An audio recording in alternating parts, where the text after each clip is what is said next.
হ্যাঁ বন্ধুরা, আমরা দেখতে পাচ্ছি যে এখন এক নম্বর প্রশ্ন হচ্ছে, সর্বপ্রথম বাংলা ভাষার ব্যাকরণ রচনা করেন কে? এ ম্যানুয়েল দা আসুমসাও আসুমসাও আচ্ছা আচ্ছা। B Raja Rammohan Roy. C Nathaniel Brassey Halhed. D Ramendra Sundar. আচ্ছা বন্ধুরা, ঠিক আছে, এখন আপনারা আপনার মতো করে উত্তর দিতে পারেন, সমস্যা নেই, বাট আমি আপনাদের আনসার দিতে হেল্প করতেছি, কোনো সমস্যা নেই। আনসারটি হচ্ছে এ ম্যানুয়েল দা আস সৌসাউ। ঠিক আছে বন্ধুরা। ওকে, নেক্সট নেক্সট হচ্ছে মেট্রো রেলের প্রকল্পের অর্থায়নকারী দেশ। আসলে এটা আমাদের সবারই জানার কথা, বাট তবু সমস্যা নেই। আমরা নার্সিংয়ের জন্য যেহেতু প্রিপারেশনে নিচ্ছি, তাই আমার কর্তব্য আপনাদের জানানো, আমি আপনাদের হেল্প করতেছি, সমস্যা নেই। যাই হোক, এখানে অপশন হচ্ছে এ চীন, B Japan, C America, D Australia. আসলে বন্ধুরা, এটার আনসার হচ্ছে জাপান।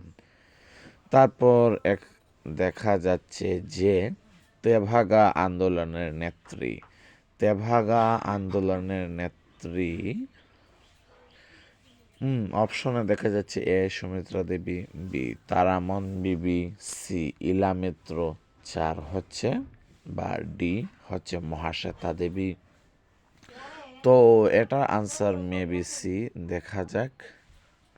হ্যাঁ বন্ধুরা, এটা আনসার সি। নিঃসন্দেহে এতজন ব্যক্তি যেহেতু কমেন্ট করছে, তো আবার প্রশ্নটা আমরা দেখি বন্ধুরা।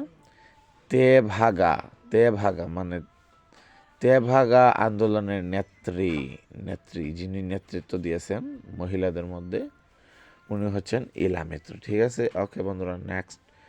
সিরাজউদ্দৌলার প্রকৃত নাম কি? সিরাজউদ্দৌলার প্রকৃত নাম, হ্যাঁ ঠিক আছে, A Mirza Mohammad, B Mirza Alam, C Mirza Khalil, D Mirza Azam. আশা করি এটা আপনারাও জানেন, এবং এইখানে তো লেখা আছে এই যে এ, হ্যাঁ, এটার আনসার হচ্ছে মির্জা মোহাম্মদ। আসলে ওনার নামটা এতটা শর্টকাট না, আরও অনেকটা আছে, বাট শর্টকাটে ওনাকে অনেকে ডাকতো মির্জা মোহাম্মদ আর কি, প্রকৃত নাম যেটা। তো আরেকটি জিনিস দেখেন, অক্সিজেন অর্থ কি? অক্সিজেন অর্থ এটা সবারই জানা উচিত। এটার আনসারটা আমি মানে এতটাই উৎসাহিত, আমি প্রথমে বলে দিই, এটার আনসার হচ্ছে অম্লজান। ঠিক আছে, হ্যাঁ।